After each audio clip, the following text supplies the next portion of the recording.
Olha, irmãos, eu acabei de assistir um vídeo aqui. Eu tô sem palavras. Eu vou te mostrar, você vai entender o que eu tô querendo dizer. Irmãos, muitas vezes, deixa eu explicar uma coisa. Muitas vezes a gente ora, a gente jejua, a gente faz voto com Deus, a gente medita na palavra e parece que nada muda, não é verdade? Parece que a gente nunca tem aquela experiência sobrenatural com Deus. É como se você olhasse para todo mundo, parece que todo mundo é mais crente que você, mais santo, mais ungido, e você se sente até frio, você acha que nem tem fé direito, não é verdade? Mas, irmão, deixa eu falar uma coisa que eu aprendi na minha própria caminhada. De todas as vezes que eu decidi me consagrar mais, que eu decidi jejuar, eu decidi orar mais profundamente, eu não via o resultado naquele momento, mas eu via o resultado ao longo do tempo. É como se eu estivesse plantando sementes. E a Bíblia diz isso lá no Salmo 126. Aquele que vai caminhando e semeando, ou seja, lançando sementes, ele voltará com a colheita nos seus braços com muita alegria. Mas, irmãos, esse processo do jejum, aquele momento que você fica mais abatido, o processo onde você está passando por um deserto, uma grande provação, você parece que não vê muito a mão de Deus. Na verdade, Deus está te sustentando de uma maneira que você nem imagina. E vou te falar uma coisa, tome cuidado com aquilo que você ora, porque aquilo que você ora, Deus está recebendo e Ele vai fazer na sua vida, amém? Quando você ora pedindo mais paciência, como que Deus vai responder, irmãos? Ele vai colocar uma pessoa complicada do seu lado, Ele vai colocar alguém que vai tirar a sua paz. Para quê? Para você desenvolver a paciência, é assim que acontece. Ele não vai simplesmente te dar uma paciência assim, na hora que você ora, vem um fogo assim, vem algo sobrenatural e de repente você é uma pessoa paciente. Não é assim, irmãos. Lembra do exemplo de Moisés? Moisés acabou matando um egípcio por impulso, porque ele queria resolver as coisas do seu jeito. Ele queria fazer a obra de Deus, libertar o seu próprio povo na força do seu braço e deu problema, né? Ele acabou matando aquele homem. O que aconteceu? Ele foi para o deserto, ficou 40 anos lá. Eu não estou dizendo que os 40 anos, esse tempo tão demorado, foi porque ele matou o egípcio. Pode ser também, mas eu quero dizer, Deus ali estava ensinando Moisés a ser paciente, a ser humilde, a depender somente de Deus. Ele cuidou de ovelhas por 40 anos, irmãos, porque futuramente ele governaria sobre um povo rebelde, um povo teimoso, desobediente, e a Bíblia diz que em toda a terra não havia um homem mais manso, mais calmo do que Moisés. Tudo porque ele passou por um processo de treinamento. E eu quero falar uma coisa para você. Toda vez que você passa a buscar ao Senhor, Ele já ouviu de primeira, tá certo? A Bíblia diz lá em Daniel capítulo 10, o versículo 10, o anjo falou para Daniel, Daniel, desde a primeira vez que você passou a se humilhar perante o teu Deus, são ouvidas as tuas orações. E é por causa delas que eu vim. Mas houve uma batalha no céu, durante 21 dias a bênção ficou retida, mas agora Deus está aqui para te revelar as coisas que vão acontecer no futuro. Então, irmãos, acontece muitas vezes uma batalha espiritual tão grande que a gente não enxerga, e tudo que a gente tem que fazer é confiar que Deus está cuidando de tudo, que Deus está no controle da nossa vida e que não está sendo em vão as suas buscas pelo Senhor. Amém? Então eu vou colocar esse testemunho aqui. E depois eu vou contar uma experiência que a avó da minha esposa teve, que eu creio, irmãos, olha, do fundo do coração, Deus está levantando uma multidão de pessoas que não querem saber de atrair atenção para elas mesmas. Elas não querem construir um reino para elas. Elas estão preocupadas com o reino de Deus. Elas querem glorificar o nome do Senhor. Elas não querem aparecer, irmãos. Lembra de Enoque? A Bíblia diz que ele andou com Deus e ele desapareceu. Irmãos, é chegado esse tempo em que nós vamos desaparecer para que Jesus apareça em nós. Amém? Na simplicidade, é assim que o Espírito Santo vai mover. Inclusive o apóstolo Paulo, ele falou o seguinte, assim como a serpente enganou Eva oferecendo um conhecimento, eu estou preocupado de vocês perderem a pura e simples devoção a Cristo. Ou seja, irmãos, o evangelho é simples e tem muita gente aí, irmãos, virando julgadoras, acham que só porque conhece muito da Bíblia, só porque já tem uma certa caminhada com o Senhor e ficam apontando o dedo. Irmãos, é tempo de nós unirmos as nossas forças. Participamos do mesmo reino.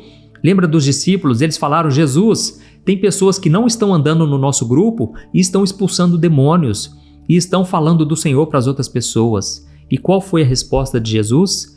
Aquele que não é por mim é contra mim. E aquele que não ajunta, espalha. Jesus estava querendo dizer o seguinte: meu irmão, vamos parar com isso. Nós fazemos parte do mesmo corpo de Cristo, sabe? A gente tem que parar com essas coisas porque está vindo o avivamento. Irmãos, eu creio. Deus tem falado comigo e com vários homens e mulheres de Deus que eu tenho encontrado pelo caminho. Eles estão sentindo, está vindo um avivamento. E esse avivamento vai começar dentro das casas, de maneira isolada. Inclusive, eu já contei aqui no meu canal, eu tive um sonho em que eu estava na favela do Rio de Janeiro e eu abri a porta de uma casa. Na hora que eu abri aquela porta, tinha um grupo de pessoas orando num fervor muito grande e paralíticos estavam levantando, cegos estavam enxergando. E eu fiquei maravilhado com aquilo, até que eu fui em uma outra casa. Quando eu cheguei na outra casa, acontecendo a mesma coisa, só que era de forma isolada, entendeu? Então eu creio que isso vai acontecer até que chegue um momento em que vai ter uma transformação na sociedade. A gente precisa acreditar nisso, tá certo? Então eu vou colocar esse testemunho aqui agora do pastor André Haas.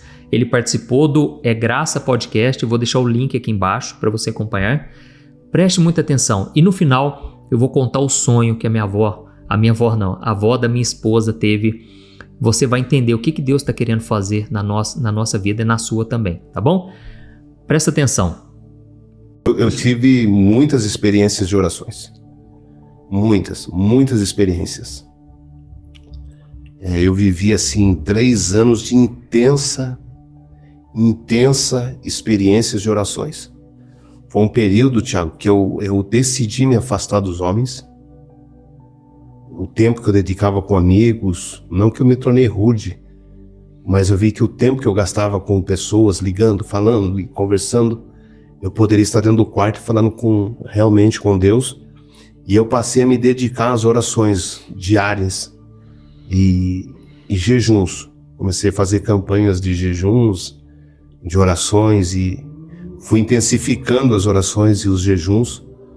E a partir dali eu comecei realmente, de fato, não muito tempo depois, viver experiências que marcaram a minha vida. Por exemplo, antes do testemunho, eu quero falar de uma experiência que para mim foi muito forte. Olha isso aí, irmãos, olha isso. Logo que eu comecei realmente a orar mesmo, não orar para ter poder, para ter unção, para ter conhecimento. Não foi essa a minha dedicação já. Eu comecei a orar para realmente conhecer a Deus. Olha, isso pra é muito ouvir importante. a voz do Espírito Santo. Eu comecei a buscá-lo para ser íntimo dele. E de maneira nenhuma para pedir algo para ele. Mas eu me lembro que uma madrugada nós estávamos orando, eu e minha esposa, e eu não sei, irmão, acho que eu fiquei emocionado com a oração. E eu me levantei do quarto, minha esposa estava orando, e eu me levantei orando de madrugada, e comecei a andar dentro de casa, e eu comecei a gritar, e eu fui lá e bati na mesa de casa, assim, isso 4 horas da manhã, Thiago, eu batendo na mesa, chorando, a minha esposa orando no quarto, e eu, Senhor, eu quero viver o que ninguém está vivendo no Brasil. Eu quero ter experiências que ninguém está tendo. Então, Senhor, se eu sentar aqui em torno dessa mesa para me alimentar, o Senhor vai ter que sentar do meu lado. Aí eu abri a porta, que a garagem ficava de frente com a porta da cozinha, eu abri a garagem e fui lá e bati em cima do capô do carro. Não era nem carro, mas era um Ford Ka, bem... Mas tinha limpador. Tinha limpador com borracha, viu, Thiago? Isso é importante. É importante. E aí eu fui lá e bati em cima do capô do carro. Tô brincando. Foi o carro que mais me abençoou, muito econômico. E eu bati em cima do capô do carro e disse: Senhor, olha, chorando, 4 horas da manhã, um frio, irmão. E eu lá fora, de pijama, batendo em cima do carro, dizendo: Senhor, se eu entrar nesse carro para viajar, o Senhor vai ter que sentar aqui do meu lado, vai viajar comigo. E parece loucura, né? Mas há momentos que o seu espírito fala. E voltei, continuei orando com a minha esposa e aquela semana eu esqueci. E eu fui ministrar na divisa do Uruguai, num congresso. Eu ministrei quinta e sexta-feira. E no sábado e domingo eu tinha que ministrar em Ponta Grossa, num congresso de setor, círculo de oração. E para isso, Thiago, nós tivemos que viajar a noite toda. Acabou o congresso, igual vou fazer hoje à noite. acabo de administrar e viajar. Tchau. Tchau. E viajamos. Quando amanheceu o dia, nós cruzamos fronteira, Santa Catarina, Rio Grande do Sul, e continuamos viajando. 11 horas paramos para almoçar. Quando foi próximo de 1h da tarde, nós estamos andando na BR com o carro.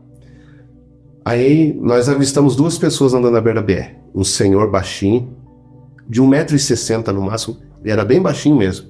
Moreninho claro, assim, igual o Thiago. Com a menina do lado, de vestidinho. Ele tava de terno, irmão. De terno. Tava frio, mas de terno de dia. Um ternão Oxford, daqueles antigos. Que ele tem o ombro bem grandão, assim, igual do Didi Mocó, assim. E a minha esposa falou assim, amor, o sentido de Deus é de darmos carona para eles. E eu imediatamente obedeci, né? Quem manda é a esposa. Também assim. Sabedoria, né? Só muda o endereço. E sabedoria, quem manda é a esposa. Então retornamos e oferecemos carona e eles disseram que queriam e entraram no carro e seguimos viagem. 1h da tarde, Jean. 15 minutos depois, estamos passando em frente à churrascaria Espeto de Ouro. Aí eles passam olhando e minha esposa pergunta para eles, vocês já almoçaram? Não almoçou. Aí minha esposa, paga almoço para eles, amor. Você imagina quanto que é o almoço no Espeto de Ouro, né? Nós tínhamos almoçado num restaurante comum. E aí, mediante a resposta da menina que estava com fome, paramos. E eles almoçaram, se alimentaram bem. Tinha até aquela picanha que vem com queijo derretido, sabe? Espeto corrido e... Eles se alimentaram muito bem, pegaram a aguinha com gás. Presta atenção, irmão. E seguimos viagem. Estou falando de experiência de orações. Que eu passei a viver experiência de orações quando eu comecei a me aprofundar nas orações. E aí, eu estava de tênis, calça jeans, camiseta, o rádio do carro queimado.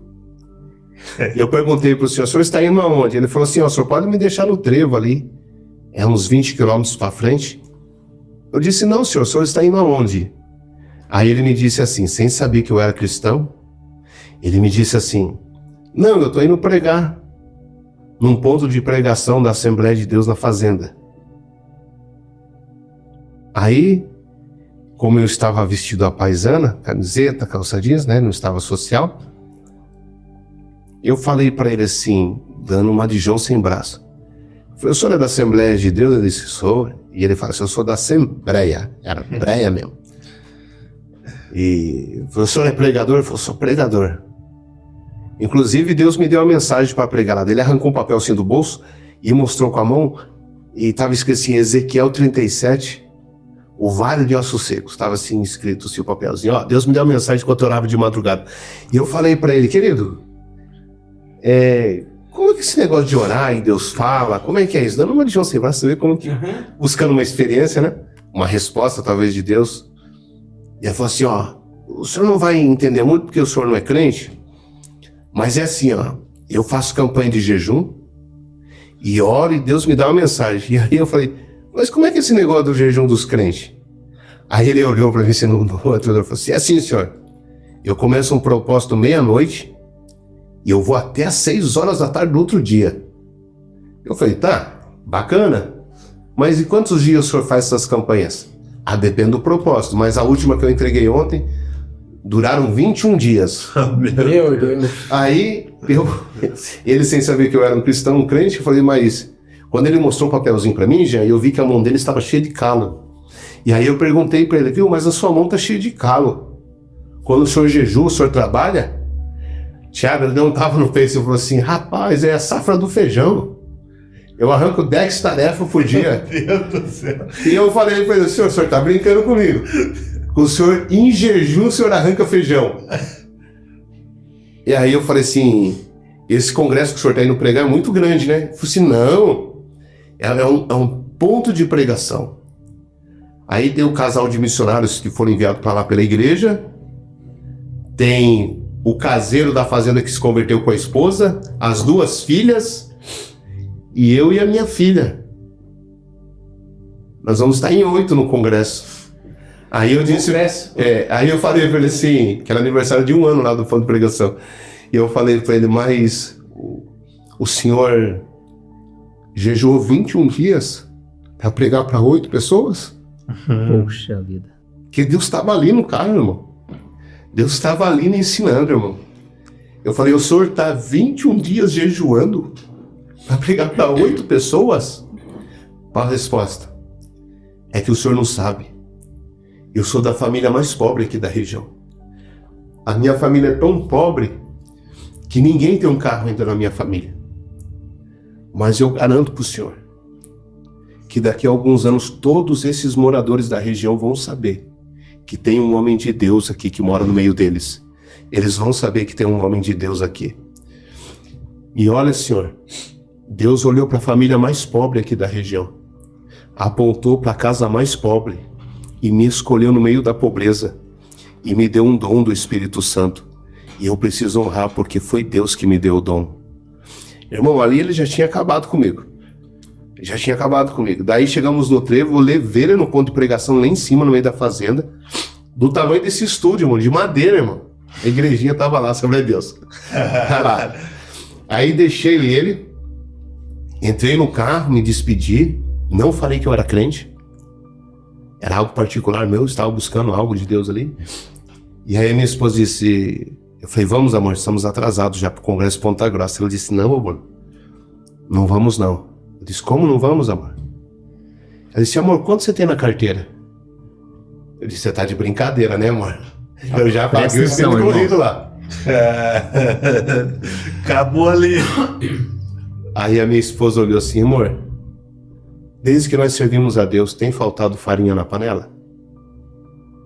Tem faltado azeite na botija? Deus tem deixado faltar alguma coisa para nós? Eu disse, não, meu amor. Eu disse, quanto você tem na carteira? Aí eu contei, tinha 300 uns quebradinhos. Eu falei, dê por mão. Eu disse, mas por que, amor? Eu disse, eu entrei no banheiro com a menina no restaurante e ela estava com uma moedinha de R$1 e eu perguntei para ela, por que você não comprou um salgadinho, filha? A resposta que a menina deu à minha esposa. A menina olhou e disse, não, irmã, eu não posso gastar esse R$1 porque nós estamos indo num culto se apresentar para Deus. E o papai falou que a gente não pode ir de mãos vazias. A gente tem que levar uma oferta de gratidão pelo que Deus é nas nossas vidas. E essa ofertinha é para agradecer a Deus pela minha vida. Meu Deus. E aí a minha esposa perguntou por que eles não tinham comida, e a menina respondeu, porque o pai trabalhou na colheita do feijão, mas só vai receber segunda-feira. Então literalmente eles estavam indo fazer o Deus sem dinheiro. Aí eu desci do carro e enfiei a mão no bolso dele, Thiago, sem falar quanto tinha. Falei, irmão, um cafezinho pro senhor tomar aqui. Soltei os 300 e poucos no bolso dele. E aí ele olhou para mim e disse, não sei se você crê nas coisas de Deus, mas se você crê em Deus, abaixa a cabeça, eu vou orar pelo senhor. E eu baixei a cabeça, ele orou por mim, ele era bem baixinho, e fomos embora. Chegamos em Ponta Grossa, no setor, 7h30 da noite, tomamos banho no banheiro da igreja, entramos no culto 8h10, quando eu fui ajoelhar, o pastor falou assim, não, irmão, o senhor vai orar na tua casa, irmão, agora já é 8h10, é horário do pregador pregar. Né? Dá o microfone aqui pro pastor. Passou para mim, e eu, 8h10, cumprimentei a igreja com a paz do Senhor. Quando eu falei, irmão, abra sua Bíblia, lá no meio da igreja, levantou uma irmã de cabelo branco em profecia e gritou, homem, tem me desafiado nas orações das madrugadas. Há 7 dias atrás, às 4h07 da manhã, você me desafiou dentro da tua casa e me disse, se eu sentar em torno da mesa, Senhor, o Senhor vai sentar do meu lado para comer comigo. Eu sentei contigo na mesa hoje, homem, e comi contigo. Tu me desafiaste quando bateste no carro e disseste, se eu entrar no carro para viajar, Senhor, o Senhor vai sentar do meu lado. Eis que eu te digo que eu entrei no teu carro nesse dia e viajei contigo. Porquanto fizeste a um dos meus pequenos, a mim o Senhor me fizeste. Coloca uma porta aberta diante do teu ministério, que ninguém vai fechá-la no Brasil. Assim diz o Senhor.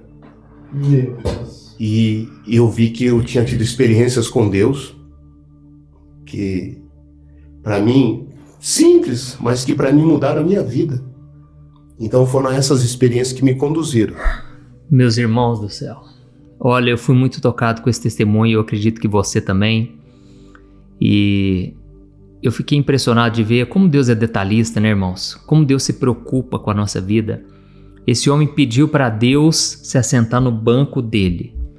E Deus entrou ali literalmente, né, na pessoa de um pregador, um homem simples, porque Jesus, eu acredito que quando a gente tenta imaginar como era, né, Jesus era o mais simples de todos, irmãos. E aquilo confundia a sabedoria do homem, porque eles imaginavam um líder religioso, um líder político que viesse libertar Israel do poder de Roma.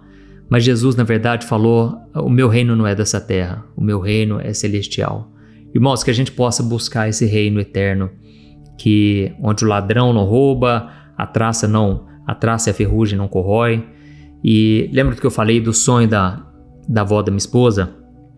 A dona Chiquinha, mulher de oração. Inclusive quero mandar um abraço aqui para todo mundo que é da Assembleia de Deus. Eu já preguei em muitas assembleias. Eu amo esse povo, sabe? E eu não sou da Assembleia, mas eu sei que o corpo de Cristo, irmãos, não tem placa de igreja, sabe? Não tem esse negócio de divisão, religião. Irmãos, todos nós estamos buscando um único Deus e verdadeiro Pai do nosso Senhor Jesus Cristo. E aí, a avó da minha esposa, ela contou para mim que ela teve um sonho. E ela falou: é um sonho profético, eu tenho certeza. Eu só não entendi muito bem o que é.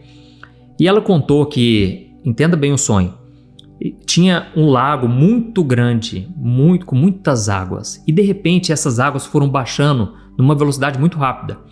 E tudo foi baixando. E ela começou a ver alguns peixes enormes que estavam até então submersos na água. E aqueles peixes começaram a pular, porque começou a faltar água.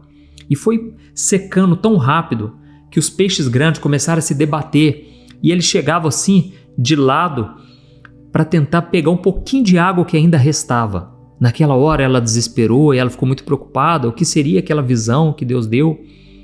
O que aquilo significava? E então Deus convidou ela: vem cá um pouquinho. E ela chegou perto de uma pocinha de água. E ela então, Deus falou: olha lá dentro. Quando ela olhou na pocinha, os peixes estavam nadando, dançando ali naquela água, felizes, porque tinha muita água para eles.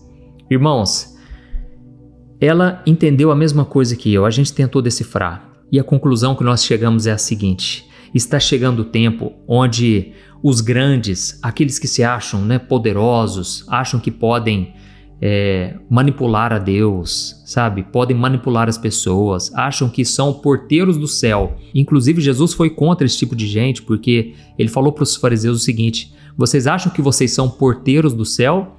Deixa eu falar uma coisa, vocês não vão entrar no céu e estão impedindo outras pessoas de entrarem. Então Jesus foi contra essas pessoas e ele finalizou dizendo: olha, as prostitutas, os cobradores de impostos, os pecadores estão entrando no reino de Deus antes de vocês. Porque Jesus, ele deixou claro, é aquele que se arrepende de coração, que é aceito por Deus. Mesmo se você não é uma pessoa religiosa, se você não é uma pessoa que vai na igreja, ainda, amém? Você pode ter um coração de Jesus voltado para Cristo. Se você se arrepender dos seus pecados e confessá-lo como seu Senhor e Salvador. Amém? Foi isso que mudou a minha vida e vai mudar a sua vida também. Reconheça que Jesus morreu na cruz por causa dos seus pecados. E aí o que aconteceu? Nós chegamos à conclusão do seguinte: Deus está tirando dessas pessoas, irmãos, e está passando para os pequeninos, para os simples. Olha esse pregador, irmãos, que esse homem encontrou na beira da estrada. Era um pregador simples, mas cheio do Espírito Santo. Tinha água de sobra para ele. E Jesus falou: aquele que crê em mim, do seu interior fluirão rios de águas vivas. Amém? Então eu creio que está havendo um avivamento começando. Ainda estamos no comecinho. Deus vai levantar os simples, aqueles que não querem glória para si mesmo, aqueles que querem glorificar o nome do Senhor, tá bom?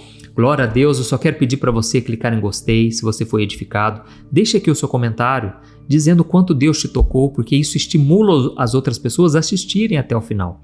E não se esqueça de se inscrever no meu canal, porque eu quero te ajudar na caminhada com Deus todo dia, tá bom? Deus te abençoe, um grande abraço.